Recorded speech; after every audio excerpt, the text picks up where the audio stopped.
and our weekly video segment to take you into the back shelves of your local video store, back where it says horror videos, and where kids are devouring some awful films that we call the video nasties. Are you freebasing? Inquiring minds want to know. I have to break free from this culture of mechanical reproductions and the thick incrustations dying on the surface. Fuck the prime time, bitch! Bomb with the new flesh. The pain, I can assure you, will be exquisite. As for our deaths, come with me and be immortal. We have such sights to show you. Gotta return some videotapes.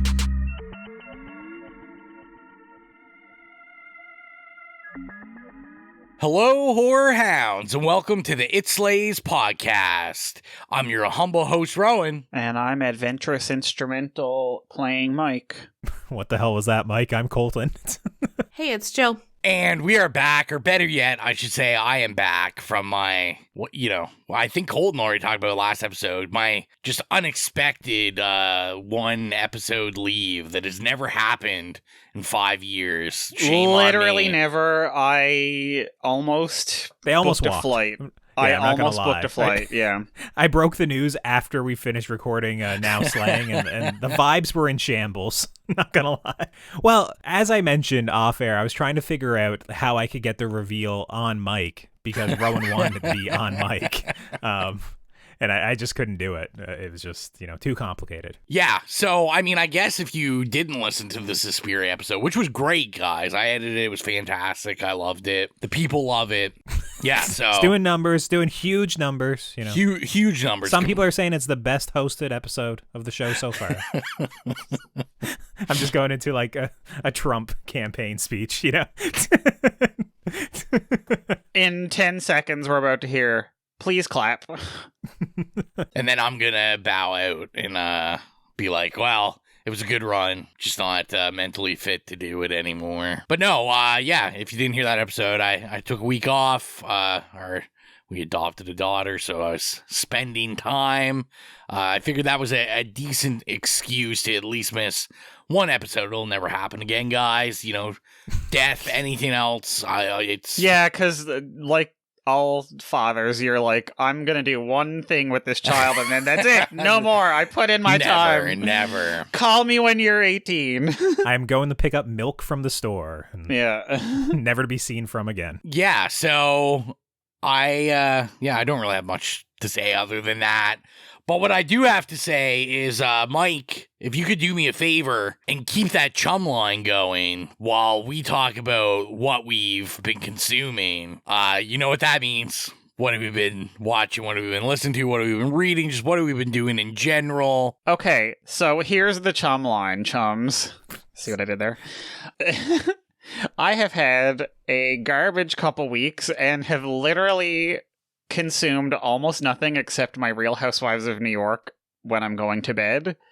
Except on Friday, I did have a movie night with my friend, and we got tipsy and watched this simultaneously awful and amazing movie starring Joan Rivers from 1990 called How to Murder a Millionaire.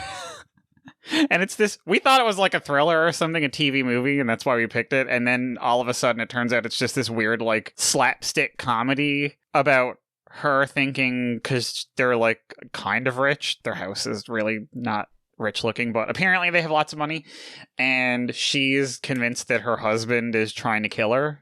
So she, like, runs away from home. And it's very obvious. It's not one of those things where it's like they're trying to make it look like he is. Like, they're not even trying to make it look like he is. And it's just, like, him, like, cutting the grass. And she, like, drives through the fucking garage and shit. And it turns out that there is somebody trying to kill her, but it's not her husband. And it was, like, just so bad. The budget was, like, -$3. They used it all on getting Joan Rivers to do this movie, and then that was it. And, there were, like, at least 12 times during the movie that we, like, fucking howled at the top of our lungs. So, I will say, if you like a really good, bad comedy from 1990, and it's very of its time, it's on Tubi, How to Murder a Millionaire, Joan Rivers stars, the late Joan Rivers. Yeah, and honestly, that's pretty much it. Jill, to take this chum line, chum. All right, for what I've been consuming, I read Court of the Vampire Queen, written by Katie, which me and Mike talked about on an episode before when I read her book Neon Gods, and we kind of been joking about it ever since, saying that she's kind of mid or whatever as a writer, but something possessed me to pick this one up. It is a bisexual MMMF vampire, polyamorous slop hole, basically. Still don't love her writing for plot and characters and all that, but she does write the best spice. So I found myself like kind of going through and just reading the spicy parts and skipping the plot pretty much, or just reading by it really quickly. I'm also reading right now The Familiar by Lee Bardugo, which is a historical fiction fantasy type of book set during the Spanish Inquisition, which I don't really know much about, so that's been pretty interesting so far. For watching, I watched the movie Lady Bird. It's been on my watch list for a while. I thought that was pretty funny and sad and touching at times. I really liked it. I also watched Disturbing Behavior for Straight Jacket Talks. If you want to watch that, it's over on YouTube. That was my first time seeing it. I thought it was okay. It's got Katie Holmes being this goth chick. It's got Catherine Isabel, who I love in her like early years before Ginger Snaps. I also have been watching a lot of Dark Side of the Ring, like the dirtbag I am. And that leads me to Love Lies Bleeding, which I watched for the first time since it just came out on Max. So both those things have a lot of steroid stuff in it. So that was kind of an interesting double feature. I loved Love Lies Bleeding. I love Kristen Stewart. I love the whole bodybuilding thing. The gore was super gnarly, which I didn't expect. And I like the kind of surreal twist at the end. I didn't think it was too weird. It was kind of just a vibe for me. So yeah. And the last thing that I watched was Deadpool and Wolverine in the theater. I've been kind of jaded and burnt out on superhero movies and Marvel movies, especially since like the whole Avengers ordeal. So it takes a lot to be excited for one, but Deadpool always hits. I think it's funny. I like the Canadianisms. Yeah, lots of great action in that. They did a lot of cool stuff. Pretty funny. Just entertaining watch. And yeah, that's all I've been up to. But I know, Colton, you also watched Deadpool and Wolverine. What'd you think of that? Yeah, I went and saw Deadpool and Wolverine as well, and I saw it in IMAX with like sold out crowd. And it's the first thing in ages I was able to get like 3 or 4 of my friends to actually go see. Because basically, like you said, we're so over all these Marvel movies now that it's like I wind up seeing them like all by myself nowadays, or like not seeing them at all and watching them on like Disney Plus months later or something. But yeah, this one it's probably one of the ugliest movies I've ever seen, but it was still really entertaining and really funny and had some like truly unhinged jokes, like especially how the movie opened. I was just kind of shocked with. And I was just like, you know what? I'm just into the MCU enough to like get all the references, or, you know, the same with the Fox movies. I've seen them all. So I understand them all and I know what they're referencing. But I also am so out that I kind of just want to see it shat on and disrespected thoroughly. And we pretty much got that. So for me, it kind of hit at the perfect time where I enjoyed all the, like the irreverent humor and a lot of like the inside jokes and just kind of the general disrespect and like, you know, breaking the fourth wall of like, hey, we haven't really made a good movie since Endgame sort of vibe that the movie has. So yeah, I thought it was really fun. I thought a lot of the music were bangers. I like the, you know, the chemistry between Deadpool and Wolverine. It was like fun, you know, to just see them go on this adventure together.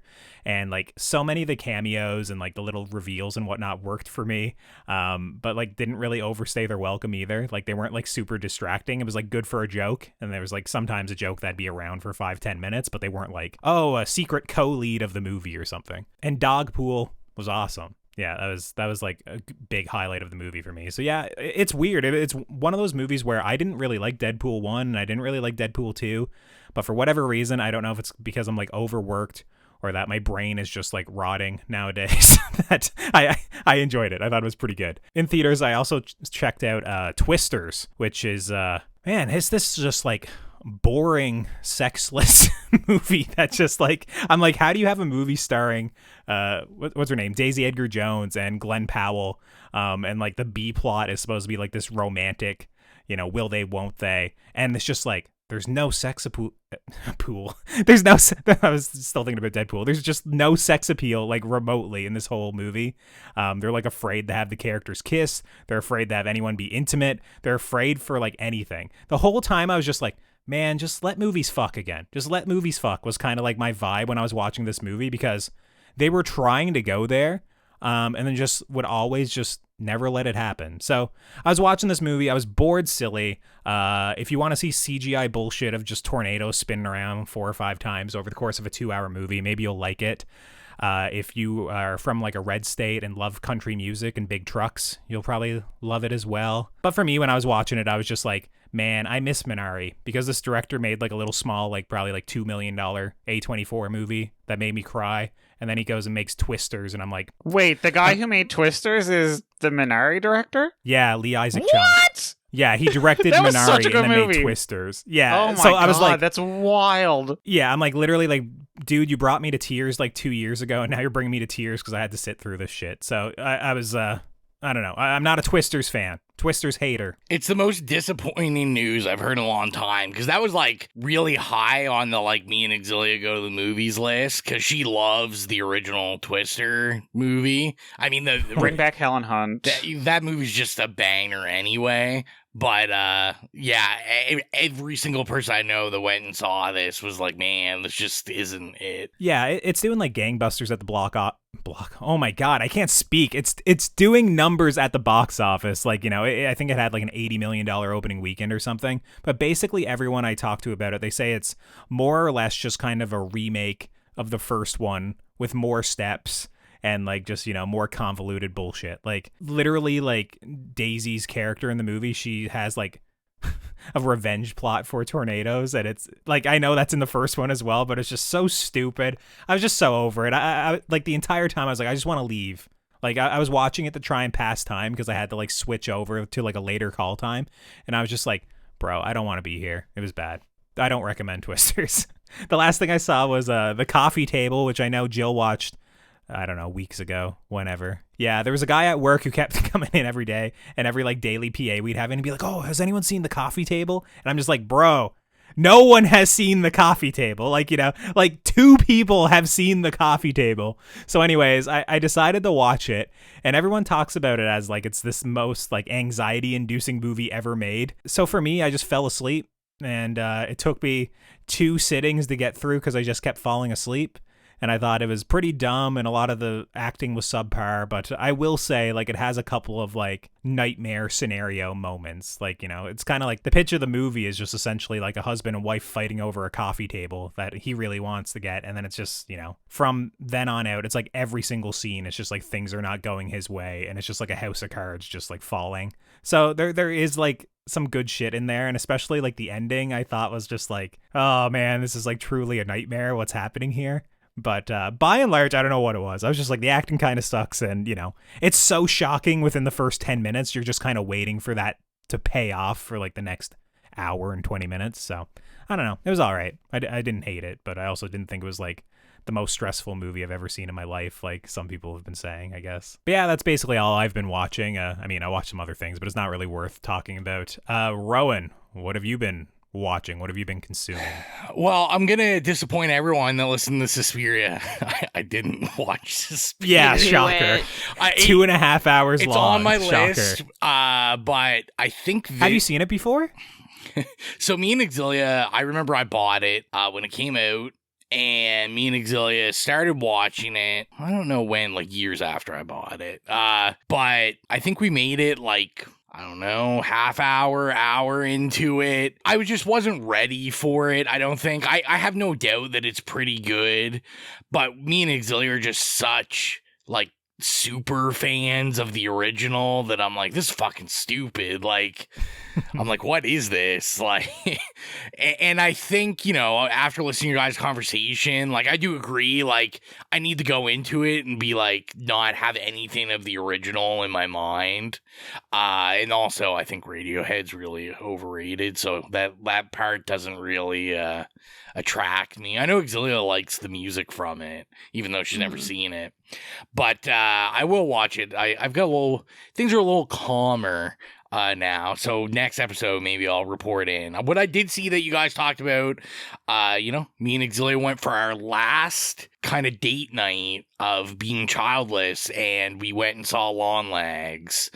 And I absolutely loved it. I thought it was great. I really don't even have that much more to. You guys kind of talked about it in the episode of. I think it was a great Nick Cage performance. There really wasn't anything. Alicia Witt mothered. Yes, very much so. I thought the score was pretty good. I thought the music was pretty good. It was weird. I'm someone that likes police procedural stuff. So kind of I'm thinking more like that Mindhunter, that kind of stuff. But even the twists in it, where we get a little more kind of, magical and more horror. I liked it. I thought it was weird. It was definitely a vibe. And I listened to a couple interviews with Oz Perkins, which actually made me appreciate it even more. Just listening to him talk about what he was trying to do and basically just his hatred for true crime documentaries and this whole Netflix, I don't know what you call it, Netflixization of serial killers and stuff. And, he talked about, he's like, I wanted to make a movie that's about at the end of the day, Nicolas Cage is pathetic. He's a loser.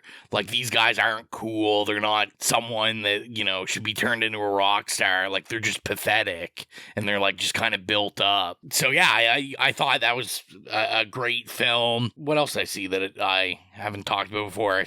So I watched, talk about certified bangers, Land of Bad, starring Russell Crowe. Just a banger movie. That sounds bad. I was going to say it sounds like Land of Bad. Absolutely. I thought it was actually pretty good. I mean, on Letterboxd, I gave it 3.5 stars, and for a Russell Crowe kind of low budget film, that's a 5-star. 3.5 is you're in rock star territory. But basically, it's Liam and Luke Hemsworth and Russell Crowe. It's a military movie about drone operators and just about the just kind of impersonal killing of drone operators and how they interact with army.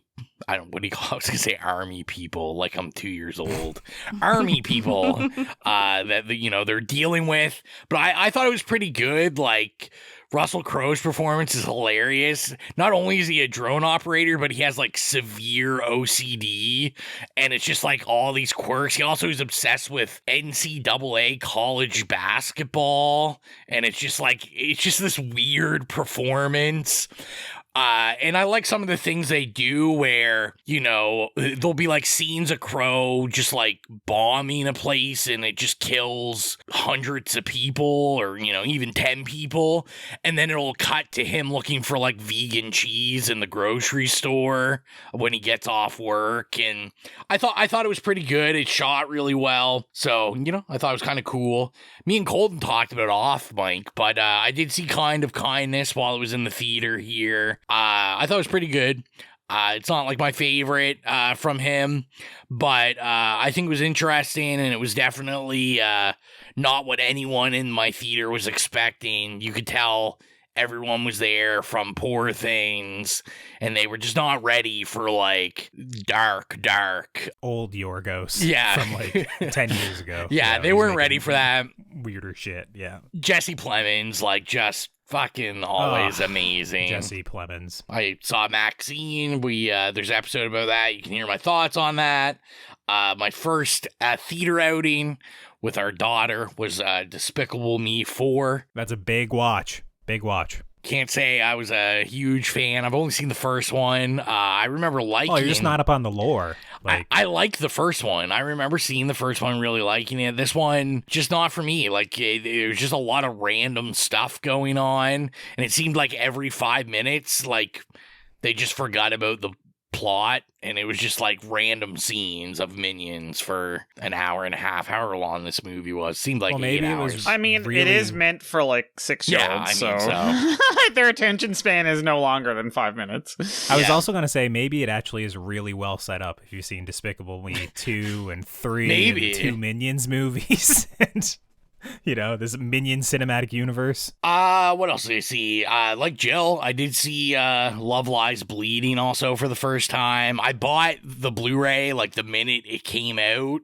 I bought it and it just sat on my shelf. I knew it was something that Exilio was probably going to be into, so I was kind of waiting for a night for us to sit down and watch it, which we did, and I think we both generally liked it. I think I liked it a little more than she did. Like, this is up there with, like, some of my favorite A24 movies. I just really, really liked it. Kind of what you guys were talking about, or maybe you guys won't know what they're talking about, depending on how I edit, Jill not recording her whole section. But, spoiler alert. Technical issues are happening. But, like, even the surrealist stuff, like, it was just, Jill said it best. It was a vibe. And I was just loving it. The music is, like, fantastic in it. Oh my god, like, literally one of my top, like, 5 songs of all time in the first 5 minutes of the movie gets played, and I'm like, okay, that's it. I'm here. It automatically gets 4 stars or whatever. Like this is a 2.5 star, even if the rest of the movie fucking sucks. Yeah. They played Nona Hendrix. Yeah, I just really, really enjoyed it. What I didn't enjoy as much, I watched the new Netflix rom-com, A Family Affair, which is a rom-com of Zac Efron and Nicole Kidman. And it's, it's Netflix. It's kind of sad because I like Efron, I like Kidman, and I was like, oh, this is kind of interesting. It's about, like, Efron plays an actor that's, like, just out to lunch. Like, he's been famous for so long, he doesn't even know how to survive life without an assistant. And he basically falls in love with his assistant's mom, who is, like, much older than him. And yeah, it should have been fun. It's like very sexless. You guys already talked about these, like, sexless rom-coms, and it's Netflix, so I find they're pretty genuinely, like, 14. That's about as high as you're going to go with this kind of stuff. Because they obviously want the most people watching it. It had, like, some funny moments in it. Nicole Kidman was actually great in it. But she wasn't given much to work with. You say actually as if she isn't one of the greatest living actors. Well, okay, there you go. Actually, this, like, legendary actress was pretty good. And then other than that, I watched a movie called Brothers. This was like a random watch at work. Like, some guy at work was like, hey, you want to watch this? We've been watching a lot of Jake Gyllenhaal movies at work.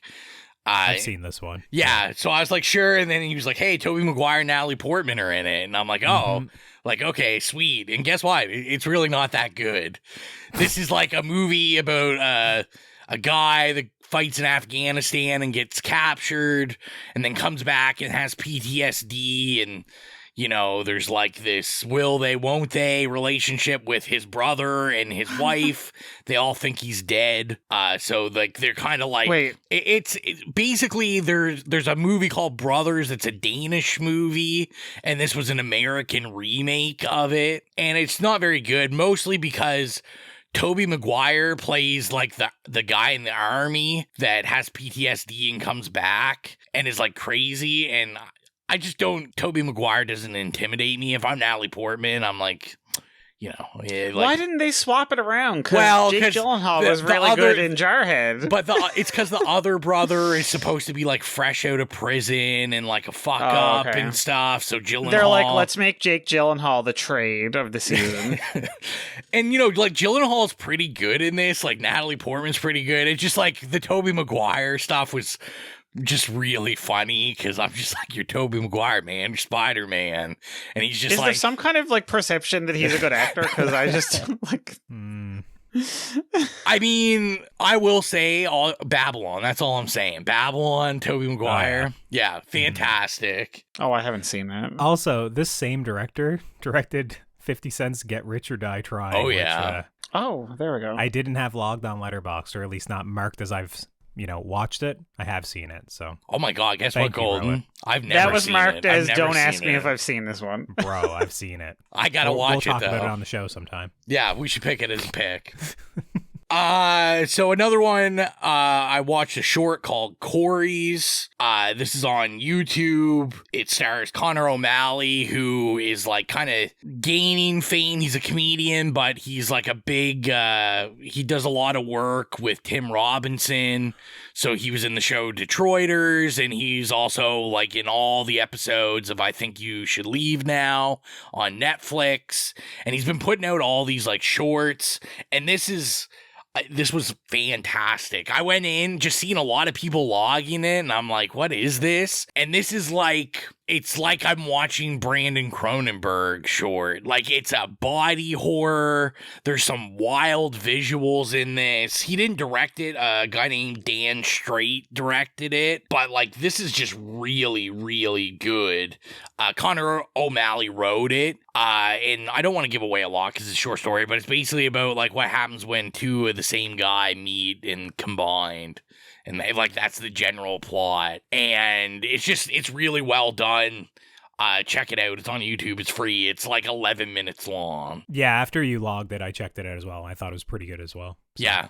I was just like, can we get these two together? Like, I didn't know Connor O'Malley was like writing things like this. So, Why do I keep thinking that's a like UFC guy? It sounds like a UFC guy. It does, yeah. And then I'll say quickly, I did some rewatches. I have to say it because I say it all the time. I rewatched Ambulance again because we were on the Jake Gyllenhaal kick, and another guy at work hadn't seen it. I'm like, well, I'm about to show you a 5-star movie, my friend, and that is Ambulance. So I rewatched that. I rewatched The Beekeeper, also fantastic. Rewatch one of my personal favorites, Virtuosity. Big up to Russell Crowe. Didn't you rewatch that like 3 months ago? Yeah, I rewatch these all the time, man. Oh my all God, the time. girl. And then probably the most important rewatches for me. So we adopted our daughter. She is into horror movies. And so we've been watching horror movies. I put a list on Letterboxd. I've been posting on my Instagram of stuff we've watched, things like that. So the first thing we watched was Killer Clowns from Outer Space. I haven't put it on our list yet because we still have 10 minutes left to watch it. Was it the 4K? Yes, it was the 4K. Okay. Just making sure. And I mean, that's a 5-star movie. We already know. The movie Mike claims is the worst movie ever, but I think he gave it a yay in the review. But he claims he gave it an A, but he didn't. And then her favorite franchise is Scream. So we've been watching the Screams. So we started with Scream 2. Because she had seen Scream 1 before, so we watched Scream 2, and then she wanted to go back, watch Scream 1, and then we watched 3, 4, and then 6, and then today I didn't watch it, but she watched Scream 5, and then we also watched... Oh my God, I need to get her thoughts on aged Billy Loomis, because she has a big crush on him. Yeah, she does have a giant crush on Billy Loomis. And then we also rewatched Inside Out. That's one of her favorite movies. That's one of my favorite Pixar movies. And I'm finally preparing to go see the second one this week. So, yeah, that's all I've been watching. Really all I've been doing. So, let's get into it. The movie for this evening... which was sprung on Mike last episode. Me and Colton are just really good at pushing those themed months in there when no one else knows. Because guess what, baby? We're in August. And there's only one way to start that, and that is with 1975's Jaws. And I mean, I don't really have to explain why I picked it. It's August. We've never talked about Jaws. I've had Jaws kind of circled throughout this podcast to see, and I'll explain why in a little bit later. But yeah, we've never talked about it. Well, I can't give all the secrets away.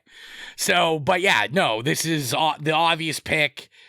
We got to talk about some sharks. So you got to talk about the biggest shark. I was gonna say the biggest shark there is, but I think the Meg beat that. Meg? Come on. But yeah, so let's get in the trailer and we'll be back with the synopsis and first experiences.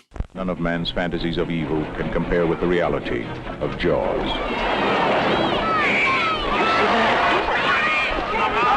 Bad fish, but I'll catch him and kill him. Did you hear your father? Out of the water now! This shark, swallow you whole. From the best-selling novel, Jaws, rated PG, may be too intense for younger children. Jaws was directed by Steven Spielberg and written by Peter Benchley and Carl Gottlieb. And the story is as follows. When a killer shark unleashes chaos on the beach community of Amity Island, it's up to the police chief, a marine biologist, and an old seafarer to hunt the beast down. So you know where we gotta start. Is this our first time seeing Jaws, or are we just meant for the high seas and watch this all the time? We'll start with you, Jill. So this isn't my first time seeing Jaws. I think the last time I watched it was last summer for 4th of July. Can we get a little pep in your voice about watching Jaws? This sounds a little depressing. I'm sorry. She's like, I lost 15 minutes of recording. I am depressed. I am so depressed about it. But yeah, the last time I saw it before this rewatch was last summer at a 4th of July party. And apart from that, I think the other times that I've seen it was when I was a kid and it was on TV. The scene that like always sticks with me is like the very ending where they're kind of stuck on the boat and it's like sinking and stuff. That's a scene that I always think of when I think of Jaws. For some reason, I couldn't remember like much of the exposition. But spoilers, Jill. Don't tell people they were on a boat. Oh, sorry. Yeah, I'm just full of spoilers today. But yeah. Someone please take this from me. Yeah, not my first time seeing Jaws. When I was growing up as a kid, I wasn't allowed to watch horror movies, but my mom, for whatever reason, said I could watch animal attack movies. So I'd watch like all of like the Lake Placid movies or like grizzly bear attack movies or shark attack movies, obviously. And I seem to remember renting Jaws for like, I don't know, I want to say like my 7th or 8th birthday party, maybe. I rented another movie as well for that birthday party to do a shark double feature. And I seem to remember Jaws being a little bit better than the other one I chose. But yeah, definitely not my first time seeing Jaws. It was the sort of thing I loved any shark attack movies when I was a kid. I went and watched like Jaws 2 and Jaws 3D and Jaws 4 The Revenge when there's like a psychic link between the shark and the woman and it's hunting her down like all over America.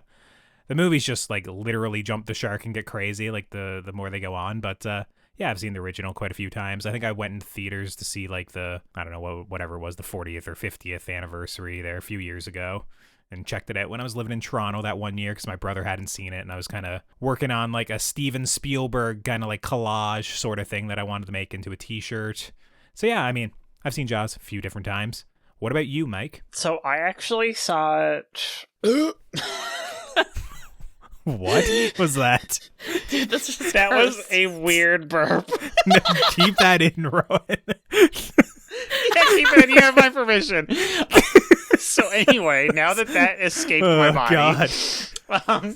The first time I saw it was like, I don't know, when I was like, sorry. The first time I saw it was when I was like 8 or 9 probably, and I never really rewatched it after that because Jill cannot stop laughing at the weird burp I just did. And I never rewatched it. It sounded like because... and I oop. That's what it sounded like. Except it was like... You're throwing up, my guy. Sounded like you gagged. It felt like it. It felt like it. I gagged. Jaws gagged me. No, it didn't actually. But yeah, so I saw it the first time when I was like 8, 9, very young, and I liked it, but I never had the urge to rewatch it after that because I don't know. I feel like before I was at the age where I would start rewatching a movie like that, I became a like hater of Steven Spielberg fans because I thought they were annoying. So I just kind of like automatically was like, I don't want to rewatch any Steven Spielberg movies. So yeah, I just sort of like, and I don't know. And honestly, maybe it's because, and I mean, I know this is not relatable because multiple of us grew up here, but I just was like, I don't want to watch movies about water because I have to see it all the time. You know what I mean? Like, I was like, give me a fucking like movie about, you know, people living in a mountain somewhere or in a desert. So yeah, so this is like, I literally rewatched it and it felt like my first time because like I knew what happened, but it had been so long since I watched it that all of the details, such as they are, just like escaped me. Such as they are. Such as they are. Such as they are. Such as Ro having the 4K for this, I'm sure, that you rewatch like every month or so. No, I feel like he mentioned on the podcast he hasn't seen Jaws very much, but I could be wrong. We'll see. So, yeah, I did mention before we started recording that Dad Life started where I have a shiny 4K of this, never opened it. So I opened it in preparation to watch this and ended up watching it on Amazon Prime on my laptop because with ads. Yeah, only one, but I had to turn it off. That's all I got too. Yeah, it hit 20 minutes in. I said, no, I'm going the pirate route. I can't do this. Yeah, can't watch an ad for Jaws every 20 minutes. It was for a good cause, guys. Like I said, the daughter was finishing up Scream 5 and then putting in the 90s It, and I don't interrupt anyone that is watching the 90s It. So it was understandable sacrifice of my large television and 4K player. But yeah, so this is why I said I wasn't going to spoil all the secrets. I've only seen this one other time, and that was like less than a year ago. What? This is one of those movies that just never really, unlike Colton, like I never liked like animal attack movies. I understand like that's kind of what you were allowed to watch when you were a kid. Yeah. So maybe you liked it because it was all you knew. Yeah. So I guess the opposite where I was started off with like Friday the 13th and stuff. Like I've always been into like slasher stuff like that. Kind of animals attacking has never been my thing until like the last couple years. I've kind of got more and more into them. And Jaws is just like a little bit of Mike in this too, right? Like I just feel like so hyped that even though I'd never seen it, I'm always like, oh, I don't want to watch that. Like, that looks so stupid. And, you know, like, it's old. Like, it's not going to be good. All this kind of stuff. And, you know, I don't hate Spielberg. Like, I love some Spielberg stuff. But at the same time, I'm like, you know, like, I'm not watching a horror movie that Spielberg made. It's just not happening. So I know he can't do it. So I'd never seen it. And then I'd finally watched it at work. That was so condescending to Colton. I was zoned out. I was researching other animal attack movies, just having a look. But yeah, no. And then a guy at work called me out. This is kind of funny because I had a pair of Jaws socks, like high. I always wear socks high. I always have like, everyone kind of knows me at work. Like I always have socks with like stuff on them or whatever. So I had a pair of Jaws socks and he was like, what do you think about Jaws? I'm like, I've never seen it. And oh my God, typical Ro. And he was like, what? Like he was like, I actually own the 4K and it's still in the plastic. Yeah. And he was like, you gotta watch it. Like it's like an awesome movie. So we watched it at work. Now this is why it's hard to say that it's my second time seeing it, because we watched it at work. The volume, there was something going on with the TV at work at the time. We had to get a new TV after, but like the volume was really low, so I could like barely hear it. I was like reading subtitles and pretty much not hearing anything. When you're at work, you know, I say all the time, like I can't really enjoy stuff like I would in the comfort of my home or a theater. So yeah, newbie to Jaws essentially. But with that, you know, well, first what we need is Mike. Mike needs to hold his hands up to the camera for us because those look like city hands to me. And I don't know. I don't know if we in Newfoundland we call them townie hands. That's true. But yeah, these are townie hands, my friend. Let's take our delicate townie hands and talk about Jaws. Well, great conversation. Let's get in the ratings.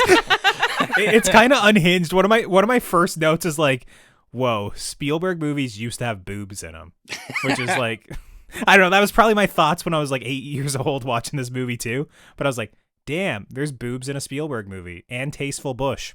Where is the boobs? Right in the beginning of the movie. They're skinny dipping. You get like a little side there. I was watching it on my phone on the bus. I did not see any boobs. There's boobs, bro. I was keeping a keen eye out. I do not believe. That's interesting because I think I saw an interview with Spielberg that he was like, I made this movie because in the future I knew people would watch it on a device on a bus. I literally said that. I was leaving and I said to my friend, I was like, because he really likes movies, and I was like, oh, I'm gonna watch Jaws on the bus now on my phone, on my iPhone, in broad daylight, just with the light shining off the screen, just as Spielberg intended. Oof. He would literally like transport himself forward in time and fucking break my neck and throw me out as chum. I think that the whole opening scene is like fantastic. Fantastic will be said a lot by me in this. Just no spoilers for my rating. But like, yeah, realistically, my first note is actually hot take, but I think this Steven Spielberg guy might know what he's doing. Great blocking on this beach party scene, you know? Like, as soon as I was watching it, I was like, it gave me like that feeling of like when I was watching The Omen recently, where I was like, damn, there's a lot of technical craft on display here, and there's love put into it, and there's like dozens of people here. You know, it just feels like a busy, actual lived-in world where nowadays, especially post-COVID, most movies don't exist that way anymore. Also because they're on a set and not in front of a fucking green screen. Exactly. Right? Yeah. Like, literally. But like this whole opening scene, like, I felt tension like right away in this opening scene. And it's kind of funny because, like I said, my whole apprehension of ever watching Jaws was I was like, all right, it's from the 70s. It's going to be slow as shit. We're not going to, nothing's going to happen. This is a 2-hour movie, so nothing's going to happen for like an hour and a half. Mm-hmm. And right away, yeah, Spielberg, like you said, funny thing, just kind of knows how to make a movie and just starts it right away. I put a note that like 20 minutes in, we already have 2 kills, which is almost more kills than most modern movies still. And, not only just that opening kill scene, but like within those 20 minutes, we pretty much understand like all the politics of Amityville, all the characters, they feel lived in already. Like, I was like, there's literally like not a second wasted at all in this. Yeah, and then even like those moments of exposition, like when he gets stuck on the barge and he's like crossing the bay. I'm just like, this is such a cool way to film this like exposition of like the mayor coming to him and basically saying like, hey, yo, we can't shut down the town.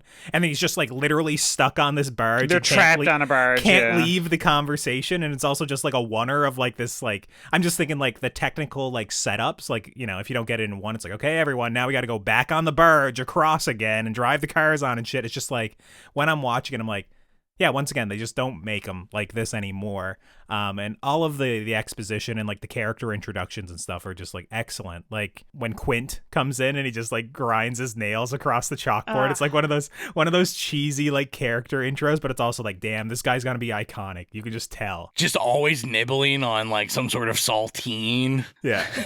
Yeah, I mean, this is like, I was thinking, especially with this watch, like our top 3 billing of like Roy Schneider, Robert Shaw, Richard Dreyfuss. I was like, this might be like the best top 3 like acting job in a horror movie that we've ever reviewed, to be like honest. Like in terms of how well they are at these roles in this specific movie. They fit like perfectly the roles, but they don't really shine as movie stars either. Yeah, like in the roles, like they just feel like people. Like I'm like, yeah, I mean, Roy Scheider, he looks like what a police chief of this small town would be, whatever, Robert Shaw is Quint. It's just like, oh yeah, he's the perfect like seafaring, almost like a pirate type. And well, while I was watching it, all I could think of was that cop role. Yeah, literally, it would be some fucking roided out bitch today. I'm like, he It'd be literally fucking just looks like a Dwayne dude. Johnson. Yes, but and it's so funny because I was like, yeah, it would be like The Rock playing this cop, and they're like, oh, you know, it was from New York, and I was like, Jesus Christ, like this actually seems like a real person, like a character, and not like just some, you know, walking steroid. He's just a dude that it happens to be like, you know, a shark is killing people like in his zone. Yeah. So he has to deal with it. There's even like the scene, obviously it has like the famous vertigo shot. And this is like one of those movies where we can't discuss anything because it's been discussed dozens of times. So we're probably going to hit on nothing new. But like in that original, or in that first scene where he's like on the beach and he's like hyper aware and he's watching everybody, the build up attention in that scene, and just kind of like seeing him like watching everybody, and you know, just kind of like, okay, the kid's going out, and okay, now there's this woman on the floaty, and then oh, the dog's over here, and then, you know, the people crossing in front of him and it cutting closer and closer to him, and then ultimately the vertigo shot when, like, you know, the attack happens. It was just like, yeah, it's just one of those things. Again, it's like Spielberg is so young when he's making this movie, and when I'm watching it, it's just like there's a lot of craft in here. A lot of this feels like just like masterful in certain ways that I'm just like surprised every single time I go watch it. Because as a kid, I was like, I just want to watch it because the sharks eat people, and now as an adult, I'm just like, damn, this is really impressive shit, especially for like this was when he movie. Still had life left in him. You know? Well, yes, actually, right? Like this movie doesn't feel like a modern Spielberg movie anymore because it's not like schmaltzy and like, you know, over the top and like all like glamoury and glitzy. You know, the score at times is still very Spielberg, especially when they're going across the open ocean and stuff. But a lot of it feels just like it's Spielberg when he still had a little bit of an edge to him, right? Like, and it's great, like when you're watching it. It really just makes you wish that Spielberg would like come back, do a horror movie. So I thought it was kind of interesting because when I was watching this, you know, I was thinking about, you know, actually I thought it was kind of funny because I was thinking about, like I said, we were just rewatching all the Screams, and in Scream 6, they give like a big spiel about like the beginning of slasher movies, and they talk about Peeping Tom, which lots of people credit as like kind of the first slasher film, because it's the first film they really use like a POV of a killer, you know, other than Psycho. But this was like more so in the slasher realm. But I was kind of thinking, like, does Jaws, like, I was like, I don't think Jaws gets enough respect as like kind of this like slasher film. Yeah, all the underwater shots are like, is it the POV shot or is it just an underwater shot? Yeah. Like it seems like it's this POV. This is a year before. Well, this is before Halloween. It's a year after Black Christmas. So more than likely, like they had already been making this. Oh, it so, definitely was being filmed. Yeah. So I was just like, you know, everybody always, you know, Black Christmas, the POV, that's the slasher. It's still Black Christmas. But I was saying, like, this, I think this deserves, like, a little more respect in that canon when discussing it, because it's so effective in this movie. Like, I think it's, like, they're brilliant shots. They create awesome tension. And, yeah, I'm just saying put some respect on the name. And it's all I don't think Jaws is lacking for respect. Yeah, probably not. Maybe from the horror communities, though, to a slight degree, because a lot of the reviews on my Letterboxd, like when I click through, it's a lot of people saying like, oh, this is just a thriller, or this is just a drama. Like, they don't really want to use horror for this. And I do actually have like notes that are like, okay, you know, is this like truly a horror movie? Like, you know, the corpse of the woman on shore with covered in crabs is obviously a horrific shot, or like the jump scares in the movie, especially Ben Gardner's boat, like when his head kind of goes by and stuff. Like, there's lots of really good jump scares in the movie that are like straight up horror. But I kind of understand like why a lot of times this doesn't get discussed, like, you know, in terms of like a POV slasher shot. You know, it's like, well, they probably forget that some of Jaws is, you know, from the point of view of the shark. And it's also just kind of a little bit silly to be like, yeah, you know, like in Friday the 13th when, you know, the Jason POV shots. Oh, yeah, but what about Bruce in Jaws? You know, like it's just a funny one to throw out there. But I mean, you're not wrong. Like, you know, I have an early note as well where it's like, bro, like this shark through in the beginning of the movie just swimming through the seaweed. I'm just like, damn, what a good shot just coming in here. And also like how it was all just accidental and they had to build like underwater housings for the camera. And, you know, it was meant to be like a monster movie, but the shark just sucked, you know, or the sharks plural, you know, just didn't work the way they were supposed to. It's just like a bunch of happy accidents with this movie. And then also just like an extra 100 days of filming on top of what they were supposed to film, you know? Yeah, well, and exactly, bringing up, I think Friday the 13th is smart with that, too, because I think about, like, you know, the iconic Jaws music, like, you know, the, like, dun, dun, dun, dun, dun, and, like, I mean, this is literally tropes used in, like, Friday the 13th with, like, the score whenever the killer's around, so you know that point of view that you're looking at is the killer, and, like, it's just, like, interesting that we talked about, like, oh, these accidents, and then, you know, all these other filmmakers just kind of run with this accident, and then it's, like, something just horror movies do all the time now, and, like, we don't even think about it. And I was gonna say, the music, too, I mean,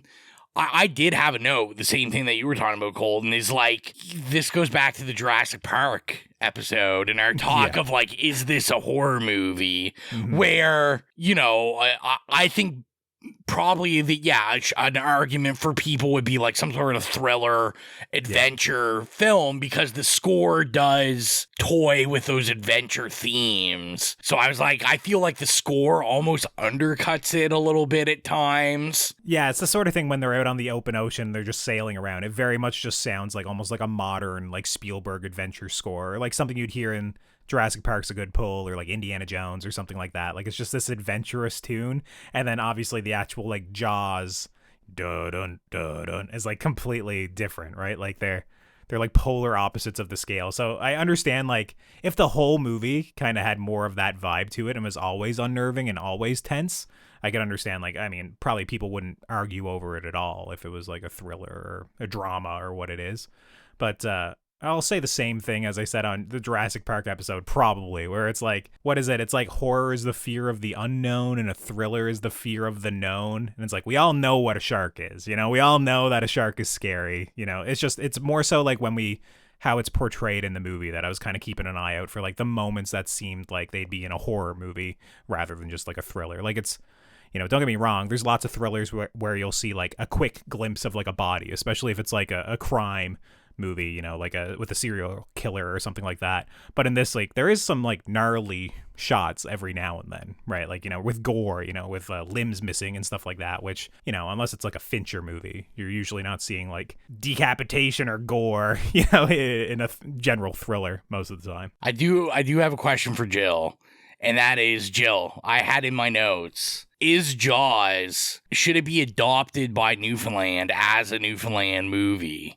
Not just because of the water and stuff like that, but, you know, as the joke I made about the hands, that a lot of this movie, there's all these conversations, not just with main characters, but like the kind of background characters of there's a conversation of when do I become an islander? Am I an islander if I live there for a certain amount of time? Some people in the movie argue, no, you have to be born here to be an islander. It doesn't matter how long you live here.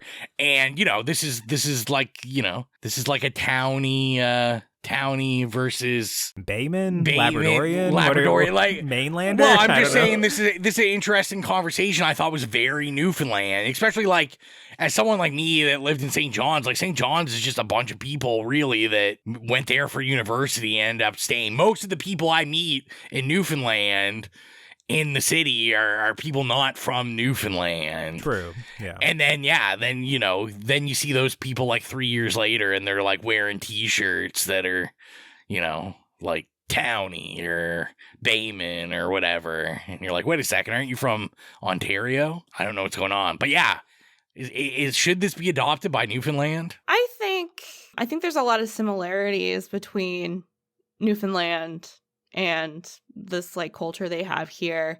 I think it's very New England-ish, and my other podcast is with people from Connecticut, so I can already like pick out the accents and like the little like localized jokes and stuff they have there. And even like the sea shanties that they have are localized to the region. But I looked it up, and the main one is like a British one, but it looks like Newfoundland also has its own version of it. So I thought that was pretty cool that we all can relate to, you know, the same songs and culture. So I think it is very similar to Newfoundland culture, like being an islander, and, you know, it doesn't matter. I'd like to think we're more welcoming than that, and like, you know, you can assimilate. But yeah, I do like the similarities. to our culture. It does feel kind of homey, and maybe that's a reason why we don't watch it, like Mike said, because we see water all the time. The town really did remind me of like some outport towns, and even Quint's character reminds me of my uncle, who's a fisherman.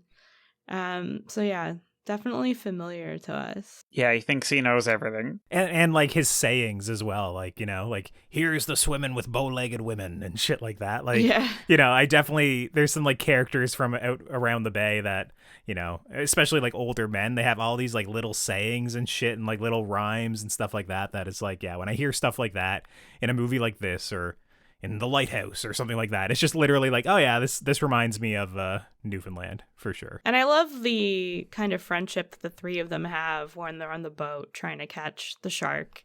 I really love Hooper's character. I think he's fine as fuck, personally.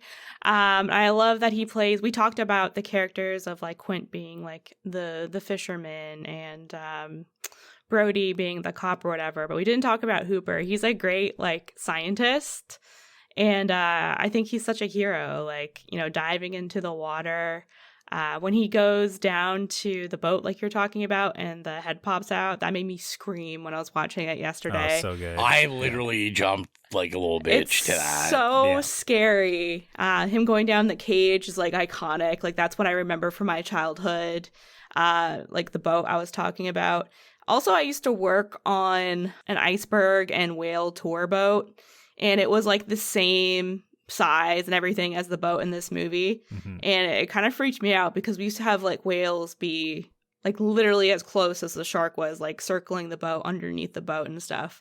And God, I used to be so freaked out when I used to go to work and they'd be so close and tourists would be like, they're not going to tip the boat over, right? And I'd be like, no, but I don't know. No, but yes. And that's terrifying. And like, I said I wasn't excited to review this because I hate things to do with the ocean. I have like a giant fear of it for some reason. I'm scared of fish.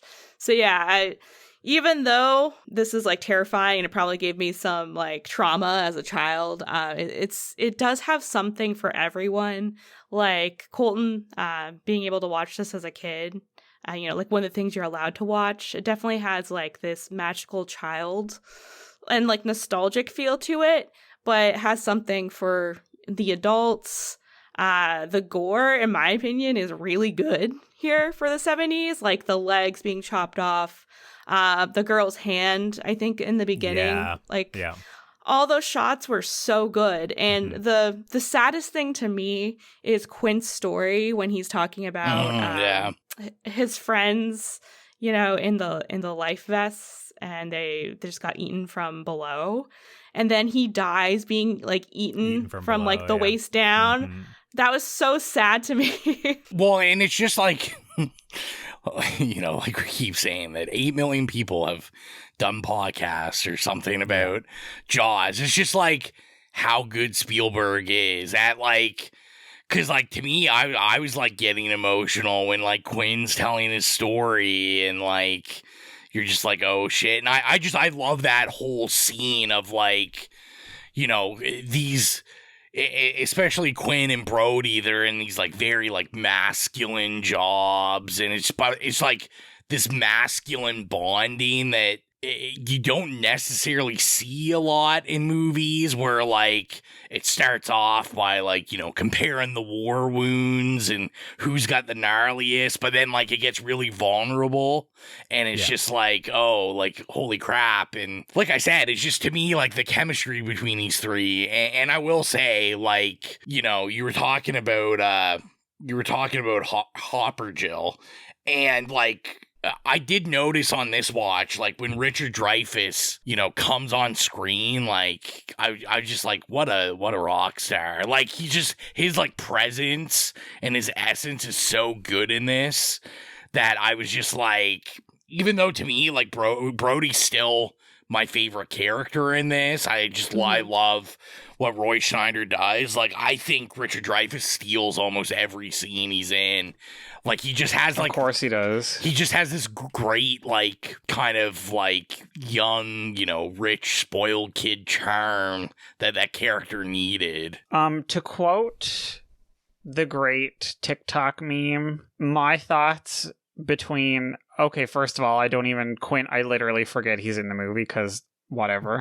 Oh, come on. Listen, there's too many fucking men in this movie. 3 is way too many. I have to focus on way too many men. Brody's wife, though? Yeah, but she's like barely in it. They like actually do her a disservice. So the two of them, to quote the great TikTok meme, his masculine support and structure allows me to surrender even deeper into my yummy and juicy feminine flow. And that is Richard Dreyfuss to Roy Scheider. Just saying. I actually got like a homoerotic vibe at the end of the movie. Listen, they stare longingly and like with deep eye contact at each other so much. Yeah, I really felt that. And then the movie leaves you there. So my mind was like thinking I need to go on Wattpad and see what exists out there. You know it exists. I'm telling you. I feel like you guys have just been like hitting all the best scenes of the movie, and I wasn't able to chime in. But yes, go ahead. The Indianapolis speech is literally, I think it's fucking insane. Like it's one of those things, like when I was, learning and still learning how to write and whatnot, like I had similar speeches or similar talks that you'd want to like include in, like, let's say like a monster movie or a creature feature or something like that. And this was like the go-to for like trying to figure out like how, when people are kind of drinking and talking and kind of opening up to one another and kind of, you need to get exposition out there, but you want it to be like impactful and kind of realistic. This is like one of the go-tos for me, like this speech. And just even watching it now and just seeing like how long the camera just like holds on Robert Shaw's face, just like as he's like going on and on and on and monologuing, and how like captivating it is. Like I absolutely like love that scene. That's probably like my favorite or one of my favorite scenes of the movie. Like it's awesome. It's such a good friendship too. Oh yeah, it's like fun to watch. Yeah, it's good stuff. I love it. And then you mentioned the jump scare of like, obviously I mentioned it as well when I was kind of talking about horror images and stuff from the movie. But when I was doing a little bit of reading behind the scenes, it's crazy how that scene was added in post. So essentially, like when Spielberg and them were reviewing the movie, he felt the need that the movie needed one more jump scare in it. And apparently they just shot that in a pool in the backyard because, he went 100 days, literally over his filming limit, like did something like doubled, if not tripled the budget for the movie because it was all in the open ocean and a nightmare. So they wouldn't give him $3,000 to film it. So he just used his own money, made like a dummy head and filmed it in like a pool with a tarp over it full of powdered milk.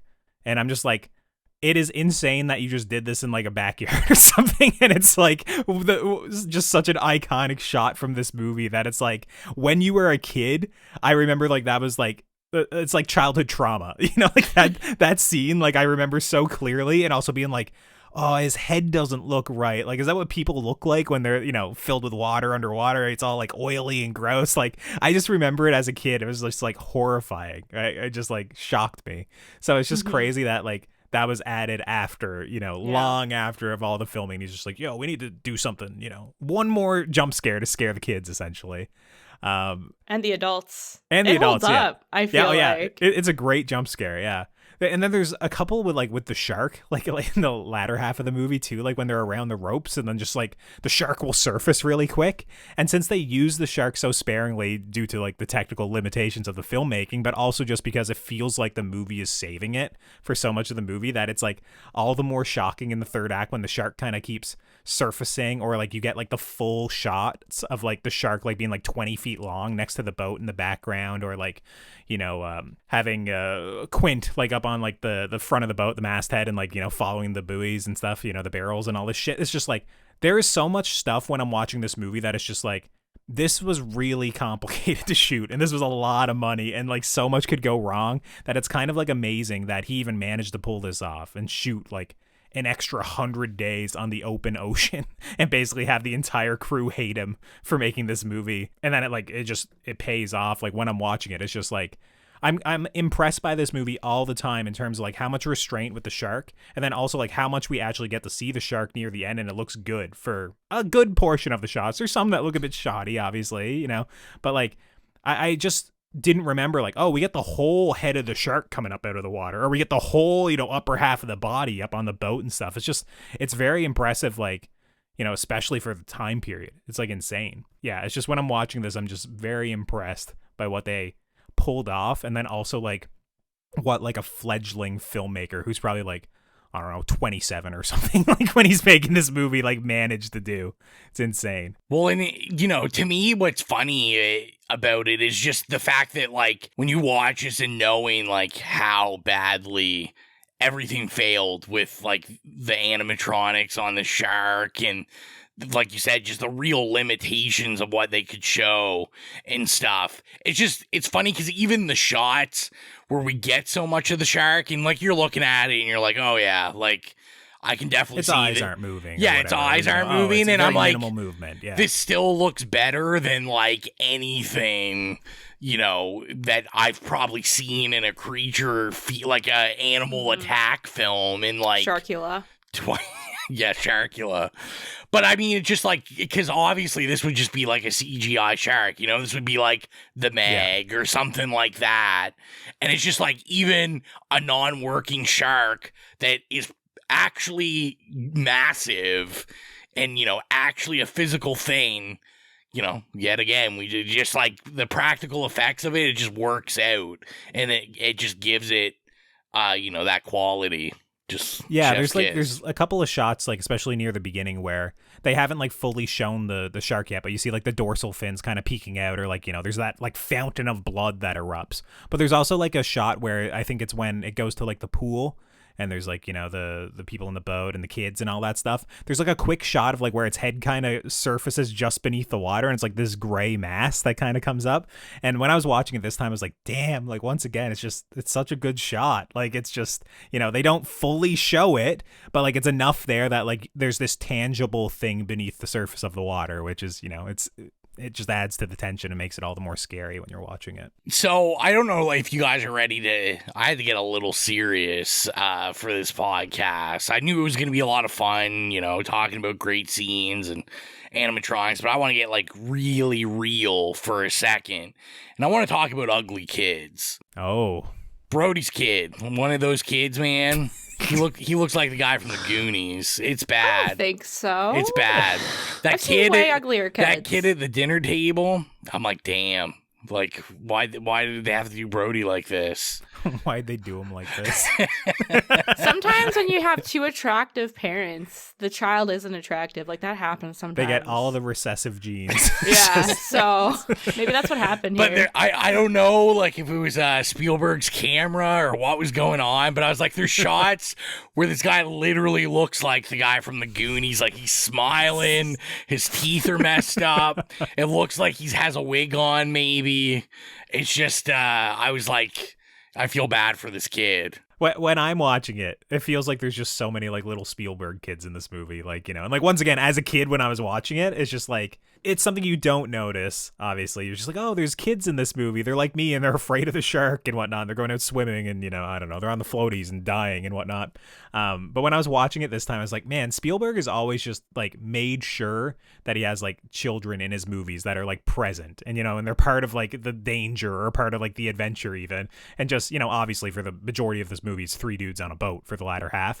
But in the first, the beginning of the movie, I was like, this feels like so Spielberg in certain ways, like just, you know, having this family unit and then like the presence of a kid where it's like, obviously kids are notoriously like hard to direct and, you know, there's so many hours they can work and, you know, oftentimes they just sink your whole movie because they're so bad. But when I was watching this, I was like, oh, Spielberg still, even like back in the day, making sure he has, you know, some kids in there just so when you sneak into Jaws when you're probably too young to see it, you know, you can kind of see yourself on screen. That's awesome. Sounds like a book that Jill's gonna read after this episode. 3 dudes in a boat.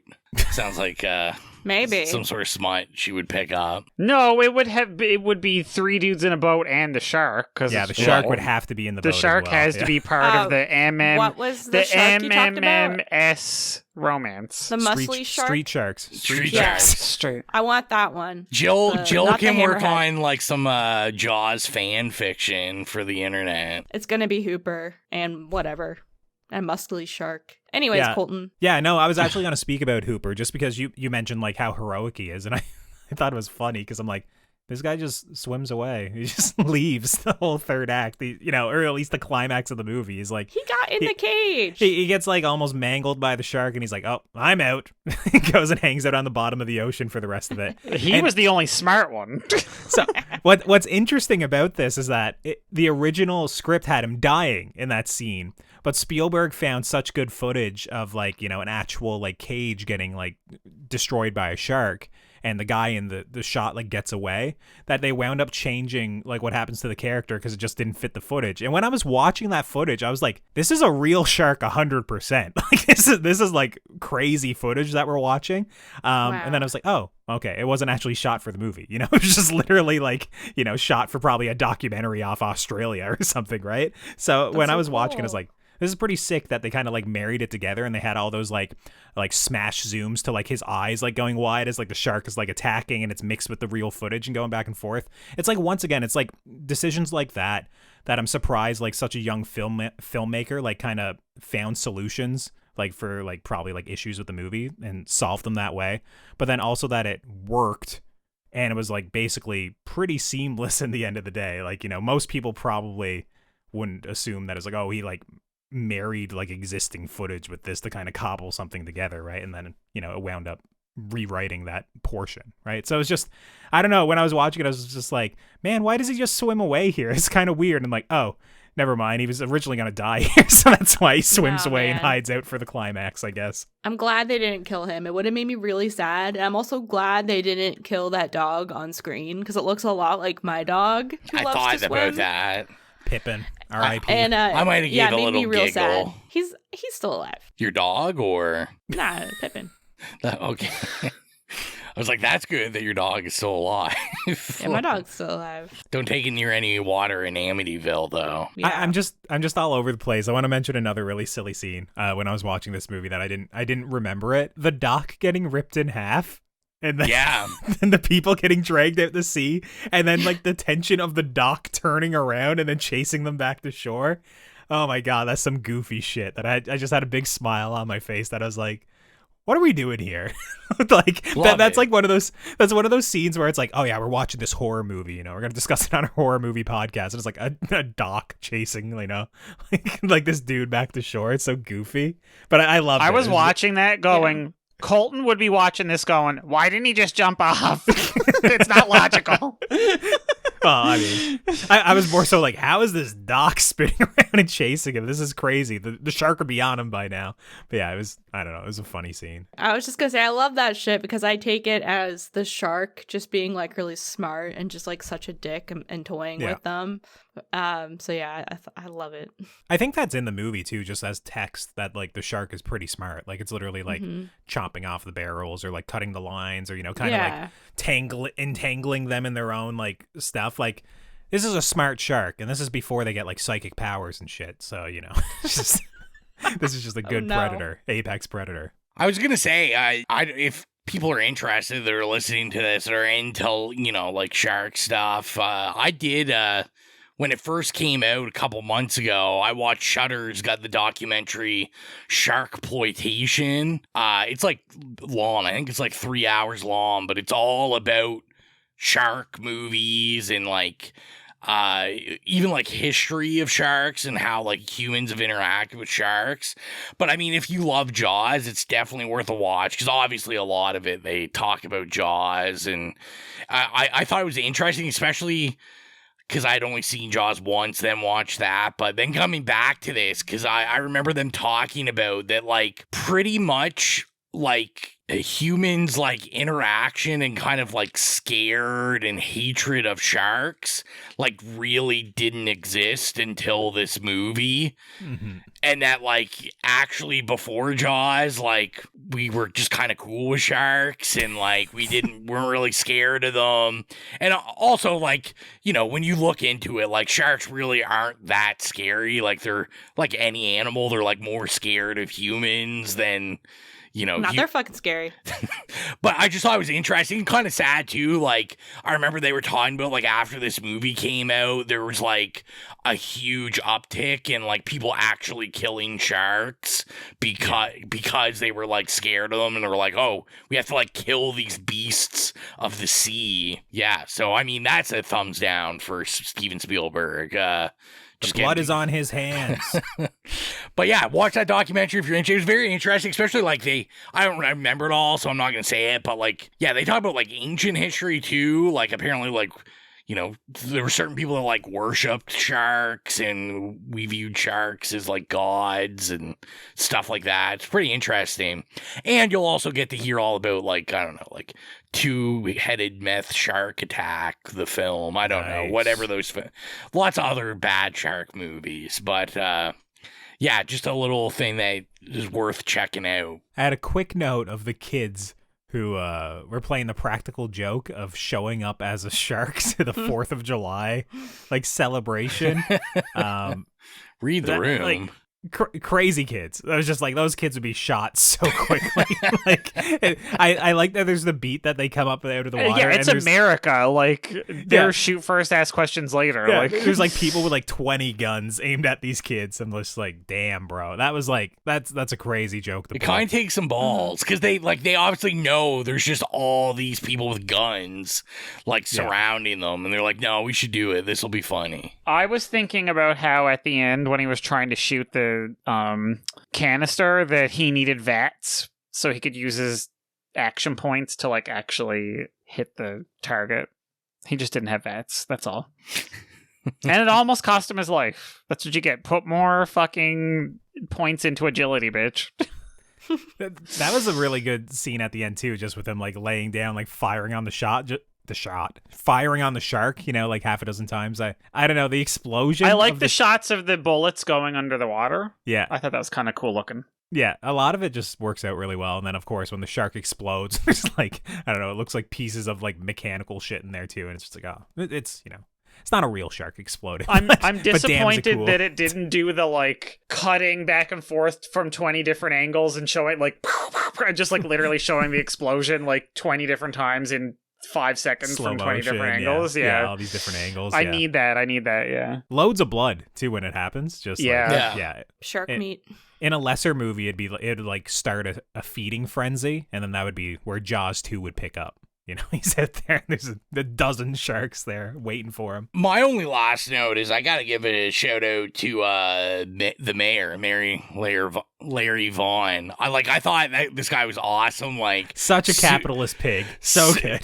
So good. So sleazy. Like I said, that this is what's kind of cool about Jaws is like, outside of this like creature feature pick, it's like very political. Like there's all this, we already talked about all this, like, blue collar versus, like the educated white collar class. And well, it's when am I an islander, right? Yeah, like, all this stuff. But yeah, just all these politics of like a place that needs tourism and like how this would affect it. And I was just like, this is just more Spielberg magic of like, just fitting so much stuff into this story and it working and it being fleshed out just enough. And yeah, that guy was just awesome. Like sleazy till the end, even when his kids were in jeopardy, just wanting to keep those beaches open. He's all about the bottom line. One might say he's a bottom. So, did you guys have any other notes, or are we good to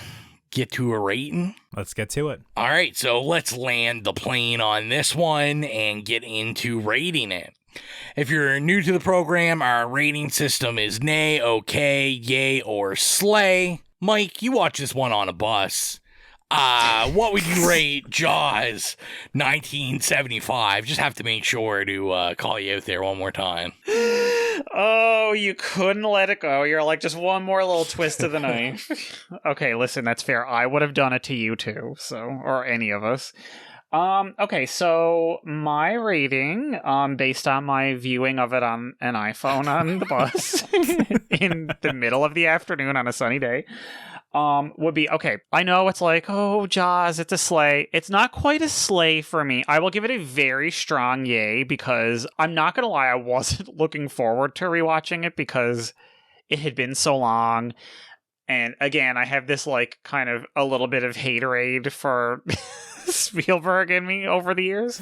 So I was like, oh, this is going to be one of the ones that's like really kind of hokey and stuff. But then as I started watching, I was like, oh yeah, wait, this was actually one of the good ones.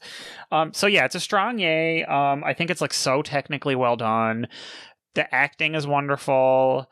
The writing is great. Like the shots are beautiful. I just miss characters in movies and actual like sets and locations and, you know, practical effects. And again, you know, as Colton mentioned several times about, you know, the animatronics going all crazy and stuff, but it made Happy Accidents, and it made this like movie that, you know, a lot of people consider, you know, a masterpiece and one of the, you know, greatest movies ever and stuff. So it's just like such a case to be made for, you know, you don't really get Happy Accidents when you're green screening and CGing everything.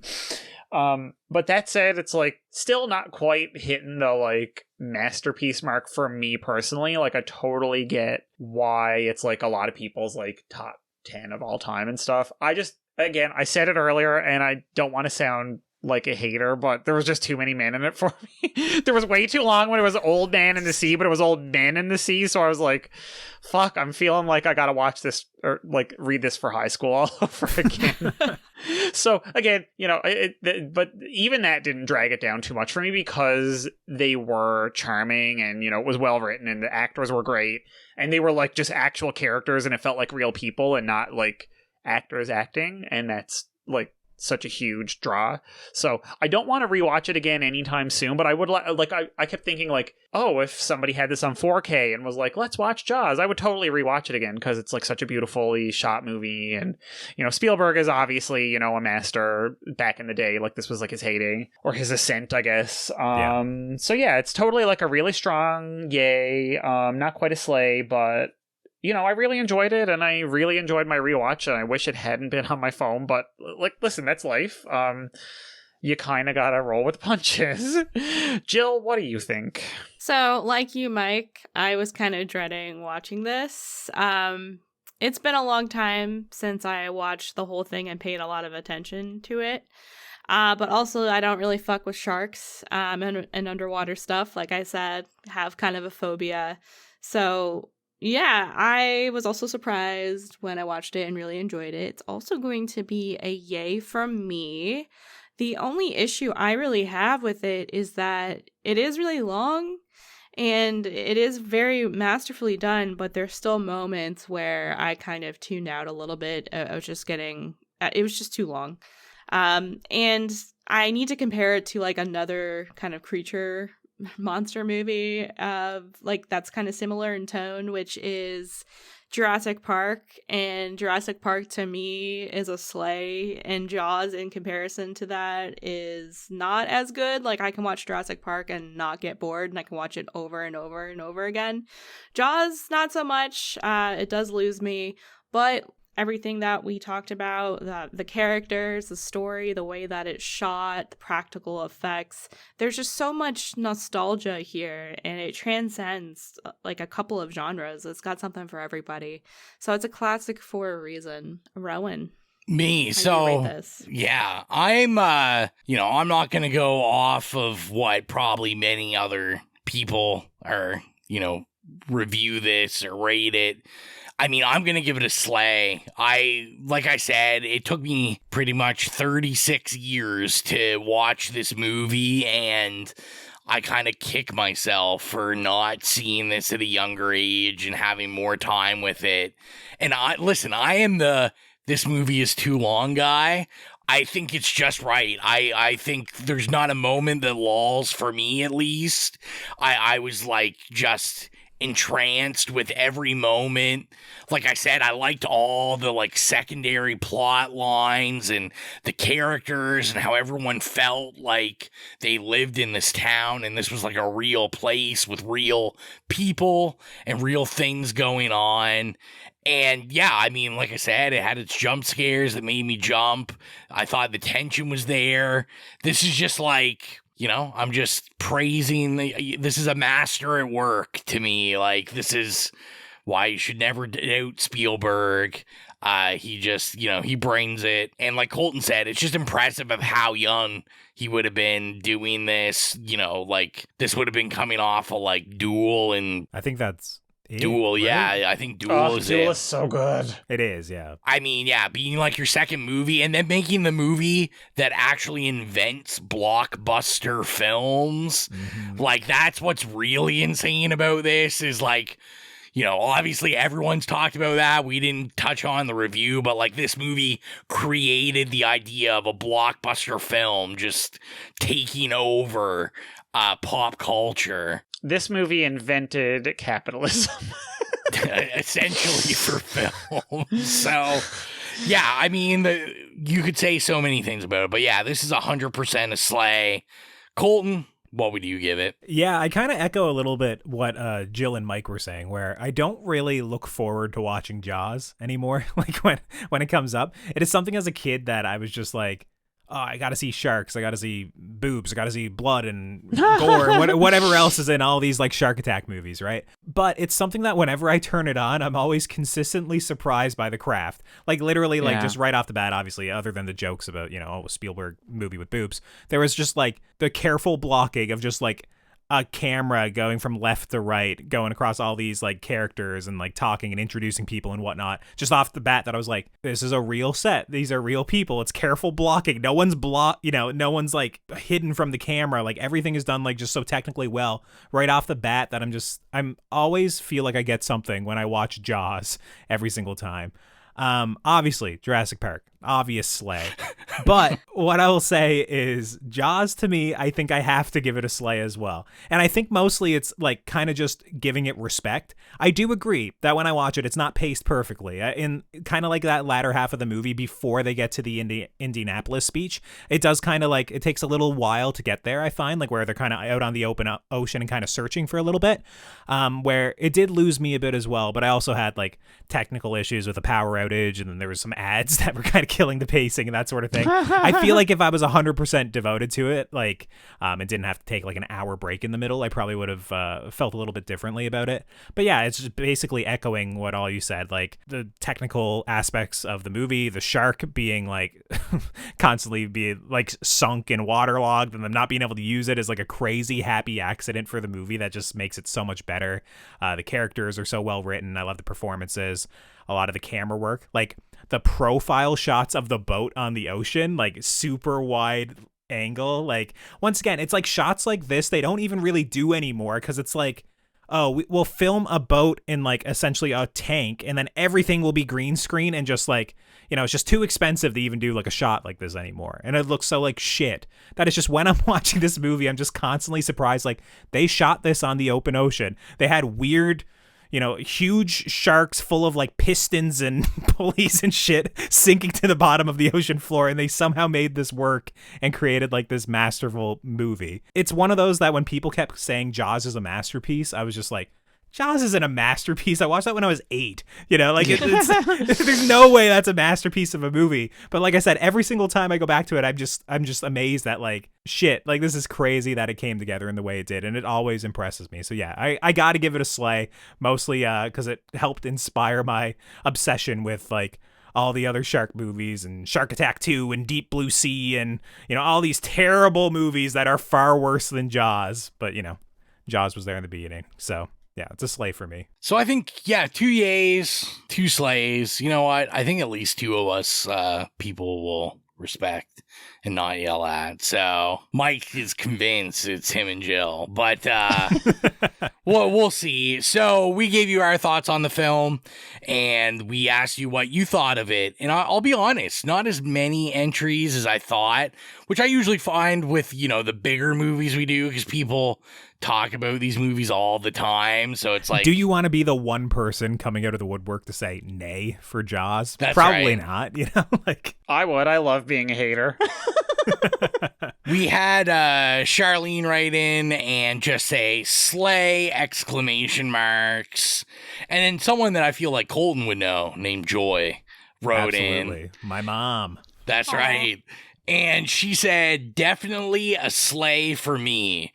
The music soundtrack was genius. I will forever remember and inwardly shiver at that sound. Embedded forever. And that those were... So those were our 2 responses to Jaws. But I do know... I know our boy Nicholas, he's hiking like mountains or something for this month. So he sent some voicemails in advance. He did have one for this. So let's kick it on to the horrific hotline and listen to Nicholas. This might be a hot take, but I think Jaws is better than the 4 out of 5 I see on some letterbox reviews. I think it's a 5 out of 5 movie. It's a definite sleigh. It's the perfect summer movie. It's great. It's suspenseful. The music is brilliant. The final act on the boat is just pure tension. Some of the deaths are quite shocking, to be honest, and I know the movie by heart, and I'm still surprised by the death of the young boy. And the emotional scene afterwards when the mother confronts Chef Brody. And overall, I think it's such an entertaining movie that deals so many heavy punches as well as some lighthearted moments, some emotional moments, and is indefinitely rewatchable every summer again.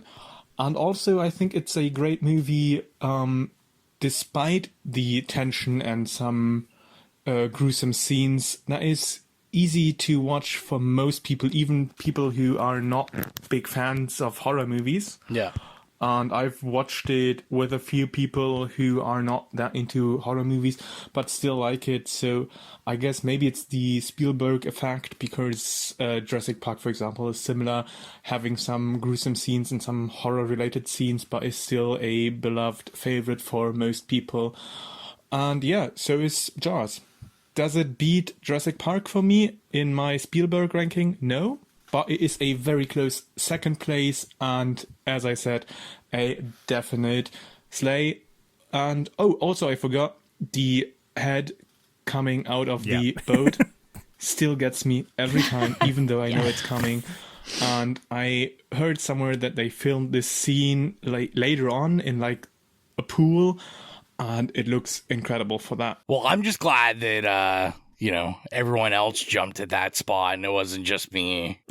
No, it's so effective, and it's like one of those jump scares that's like an offbeat jump scare as well. Probably because, he was still figuring out how to make movies, It's just it wasn't quite as well established, just the beats of a jump scare, I guess. It's kind of like why the movie has this adventure score for most of it as well. It's just, which would never happen nowadays. But if you want to be like Nicholas and leave us a message on the horrific hotline, you can do so by sending us a voicemail or voice message at itslaispodcast@gmail.com or on any of our socials at itslaispodcast. Essentially, if you get us a message, a comment, a question, we'll make sure that it makes the air.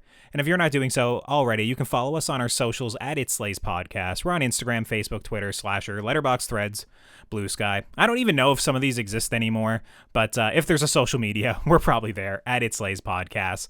And if you want to help support the show financially, like our horror hounds Holly, Nicholas, Patrick, Mark, Stephen, Joy, Dan, Brian, Trevor, and James, gain access to the Patreon exclusive show Stream Screams, hosted by Jill, and get episodes of this here main show 48 hours early, be sure to head on over to patreon.com/itslaispodcast and choose whatever tier works best for you. Rowan, the Jaws theme. It's got to go on. It's got to go absolutely. on. I can't believe we didn't just randomly put it on there already. But yeah, so if you want to hear that and many other, horror music, horror songs, go over to the It Slays Podcast Horrific Playlist. That is what it's called, Colton. I heard you brutally massacre the name. I think you just called it like the Horrific Playlist, or I forget what it was. It wasn't correct though, and I was like, damn, I should have pre-recorded a spot. You did a great job. You can look it up on Spotify if you have any problems finding it. You can go to any of the social media that Colton just mentioned. Click the Linktree link in the bios. It'll take you directly there. And we upload scores or licensed music from iconic horror movies we review, or just horror movies we love. And yeah, so go follow the playlist and get your spooky music on, because why the hell not? All that is left, though, is to announce our next episode.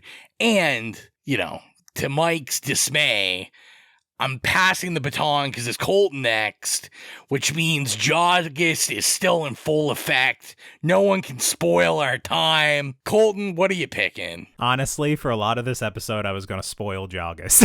I had a different pick in mind. For whatever reason, I was feeling Don't Breathe. And I was like, I think I might just pick Don't Breathe and just completely ruin August. But I'm also going to disappoint Nicholas because I'm not picking what I told him either. I told Nicholas I was going to pick Shark Attack 2 and piss off everybody, because that is the movie that I double featured with Jaws, when at my birthday party when I was a kid. But I don't know. I don't really want to watch Shark Attack 2 now after seeing Jaws. And then I was thinking maybe Deep Blue Sea, because we've probably all seen that. That's another horrific shark movie. But I figured I'd go with a different set of Jaws, and I'm going with Lake Placid from 1999. Instead of a shark, we got a crocodile, I think. So I will say there's a guy at my work that says he refuses to listen to the podcast until we review Lake Placid. Oh, well, there we go. We're going to get a new fan from this pick. Betty White. I'm all for it. The excitement on Mike's face, I can tell he can't wait to check out Lake Placid. The Betty White disrespect from Mike right now is just insane. Okay, listen. Betty White is the most overrated Golden Girl. Oh, wow. Oh, wow. If B. Arthur was in it, then you could talk. Okay. Betty White is like what all the people who don't know any of the Golden Girls or any old women at all are obsessed with. I'm just saying. But what I will say is I can't wait to listen to Nicholas's Shark Attack 2 voicemail on the Lake Placid review. We will make sure I to can't play wait. Yeah, just look at the poster and then you'll know why 8-year-old Colton chose to watch Shark Attack 2 on his birthday. But anyways, let's go with Lake Placid. So get your eye holes on Lake Placid, and we will be back in 2 weeks. As always, thank you for all the support. I am your humble host, Rowan. Bye, it's Mike. I'm Colton. Bye, it's Joe. And I have to end it off with a see you later, but I feel we really need to end it off with here's the swimming with bow-legged women. Rowan, I already said that in the episode. At least end it off with smile, you son of a bitch.